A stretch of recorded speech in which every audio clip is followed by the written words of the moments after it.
ಭಾರತ ಜನನಿಯ ತನು ಜಾತೆ, ಜಯ ಹೇ ಕರ್ನಾಟಕ ಮಾತೆ. ಜಯ ಸುಂದರ ನದಿವನಗಳ ನಾಡೆ, ಜಯ ಹೇ ರಸ ಋಷಿಗಳ ಬೀಡೆ. ಭೂದೇವಿಯ ಮಕುಟದ ನವಮಣಿಯೇ, ಗಂಧದ ಚಂದದ ಹೊನ್ನಿನ ಗಣಿಯೇ. ರಾಘವ ಮಧುಸೂದನರವತರಿಸಿದ ಭಾರತ ಜನನಿಯ ತನು ಜಾತೆ. ಜನನಿಯ ಜೋಗುಳ ವೇದದ ಘೋಷ, ಜನನಿಗೆ ಜೀವವು ನಿನ್ನಾವೇಶ. ಹಸುರಿನ ಗಿರಿಗಳ ಸಾಲೆ, ನಿನ್ನಯ ಕೊರಳಿನ ಮಾಲೆ. ಕಪಿಲ ಪತಂಜಲ ಗೌತಮ ಜಿನನುತ ಭಾರತ ಜನನಿಯ ತನು ಜಾತೆ. ಶಂಕರರ ಮನುಜ ವಿದ್ಯಾರಣ್ಯ, ಬಸವೇಶ್ವರ ಮಧ್ವರ ದಿವ್ಯಾರಣ್ಯ. ರನ್ನ ಷಡಕ್ಷರಿ ಪೊನ್ನ, ಪಂಪಲ ಕುಮಿಪತಿ ಜನ್ನ. ಕುಮಾರ ವ್ಯಾಸರ ಮಂಗಳ ಧಾಮ, ಕವಿ ಕೋಗಿಲೆಗಳ ಪುಣ್ಯಾರಾಮ.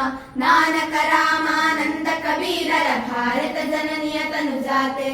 ತೈಲಪ ಹೊಯ್ಸಳರಾಳಿದ ನಾಡೆ, ಡಂಕಣ ಜಕಣರ ನೆಚ್ಚಿನ ಬೀಡೆ. ಕೃಷ್ಣ ಶರಾವತಿ ತುಂಗ, ಕಾವೇರಿಯವರ ರಂಗ. ಚೈತನ್ಯ ಪರಮಹಂಸ ವಿವೇಕರ ಭಾರತ ಜನನಿಯ ತನು ಜಾತೆ. ಸರ್ವ ಜನಾಂಗದ ಶಾಂತಿಯ ತೋಟ, ರಸಿಕರ ಕಂಗಳ ಸೆಳೆಯುವ ನೋಟ. ಹಿಂದೂ ಕ್ರೈಸ್ತವ